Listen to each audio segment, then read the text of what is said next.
Hello Habibis! For today's video, samahan niyo akong mag-unpack ng mga newborn baby clothes. Isasabay ko na rin pala yung paglalaba habang mataas pa yung sikat ng araw, lalo na hindi raw pwedeng mahamugan yung mga damit ng mga baby. Yung mga side-ties clothes, sando, receiving blanket ni baby, ang napamili ko nga pala sa shop malapit dito sa amin. Pero halos lahat ng gamit ni baby, sa ibang bansa talaga pinamili ng daddy niya. Hindi ko na rin pala napakita sa inyo yung unboxing nung kinukuha ko yung mga damit ni baby.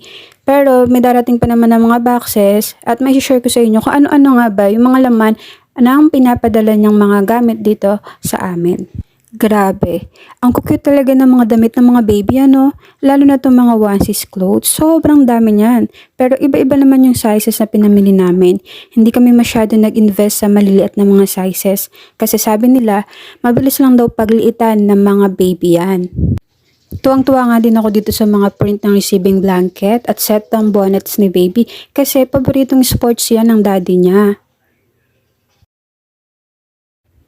Ito na pala lahat ng mga clothes nasa isang plastic. Ngayon, punta naman tayo sa kabilang room kasi mas madami pang naka-stock doon. At need na i-unpack para masama sa laba today. Ito nga palang mga newborn clothes ay napamili na namin noong 4 months pa lang yung tummy ko. Every month kasi or every other month ay nagpapadala yung fiancé ko ng balikbayan box dito. Para daw sulit yung box na isisend niya. Isasabay na din daw niya yung mga gamit ni baby at iba pang mga needs dito sa bahay. Although siya ang namimili ng mga baby's item, minimake sure niya na approve sa akin yung kulay at design para sa aming prinsipe. We spend a lot of time doing video call pag namimili siya. Di bali na matagal, basta mabibili namin yung mga gusto namin design and color para sa aming prinsipe. Nag-enjoy nga rin akong mag-unpack ng mga baby's clothes dahil nga ang cute at syempre na-imagine ko na suot-suot na ito ng aming little prince. Share ko na din pala na nasa Dubai City yung fiancé ko for business and work purposes. Kaya halos full pregnancy journey ko talagang ako lang. Mahirap talaga yung LDR pero kinaya naman namin. Actually 5 years na din kami na ganito yung setup namin. Ang kainaman naman sa kanya, basta maluwag yung sked niya, umuwi siya dito. Kaya nasanay na din ako. So ayun, balik tayo sa mga newborn clothes. Halos lahat pala ito ay brand new dahil nga first baby namin, tulad ng nasabi ko, 4 months pa lang yung tummy ko, ay napamili na namin ito without any idea what is the gender of our baby. Kasi wala pang ultrasound talaga at di pa ako kumukuha noon. But we decided na bumili ng mga items na pang unisex para pwede sa baby boy or girl. Okay naman lahat at sa mga pinadala niya, ang nasort ko lang ay nasa 26 pieces set ng pang baby girl at plan namin na ipamigay na lang siya or i-gift namin kung sino man yung magkakaroon ng baby girl. Nasa 7 months na pala yung tummy ko dyan, maliit daw sabi ng OB ko. Pero sa 7 months, partida malakas din ako kumain yan. During my first trimester, bumagsak talaga yung timbang ko sa 50 kilos.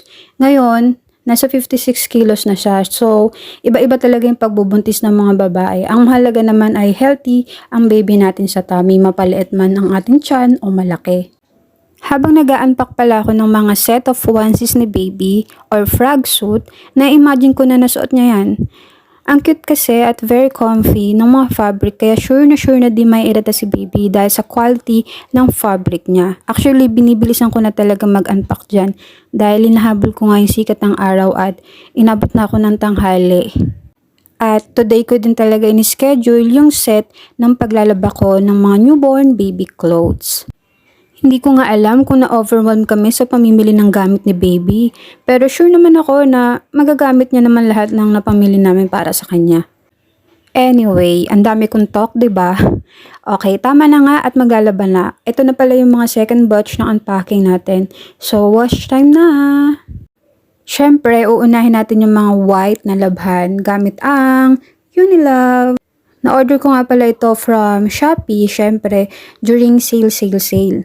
Based na rin sa review, mild and gentle lang ang detergent at Favcon nila, kaya safe na safe sa sensitive skin ng mga newborn baby. Bukod sa safe na safe gamitin, budget friendly din to, lalo na pag naka-sale sa Shopee. Ilalagay ko na lang din pala sa comment section yung link nito sa mga gusto mag-try at umorder. Ito na pala yung mga puti natin kanina. Ipapakita ko sa inyo ngayon kung gaano kabula yung liquid detergent ng Unilove. In fairness sa Unilove detergent liquid, mabango siya at mabula talaga. Pwede siya gamitin for hand wash, front load, or sa automatic machines. May instruction naman sa likod kaya hindi kayo malilito gamitin. Basta susundan nyo lang siya. For me, mas prefer ko maglaba using hand wash kasi hindi naman ganun karaming damit ni baby at hindi rin naman ganun kalalaki kaya madali lang siya laban. Ngayon bilisan na natin kasi kailangan natin gamitin yung Fabcon. Ito na nga pala yung Fabcon ni Unilove. Grabe yung amoy nito. Baby powder scent. Amoy na amoy sa loob ng bahay. May instructions din siya sa likod kaya hindi kayo malilitong gamitin basta basahin nyo lang mabuti. Binabad ko lang pala siya ng mga 10 minutes and after that sinampay ko na din siya. Ito na pala yung mga finished product natin. Finish na nilabhan. Ready na siyang isampay sa labas at mapaarawan. Buti na lang nakabili ako ng mga hanger na may clips. 32 clips siya. Sa Shopee ko na siya nabili. Gusto ko na i-share sa inyo para malas din yung mga space dyan sa mga sampayan nyo. Common nyo yung mabibili sa palengke syempre. Pero kung gusto nyo door to door, Shopee nyo na yan. 32 clips pala siya at 4 yung in-order ko. Goods siya gamitin talaga sa mga magagaan na damit, lalo na sa mga underwear o mga baby clothes. So ano pa hinihintay nyo? Link in comment section. Bye!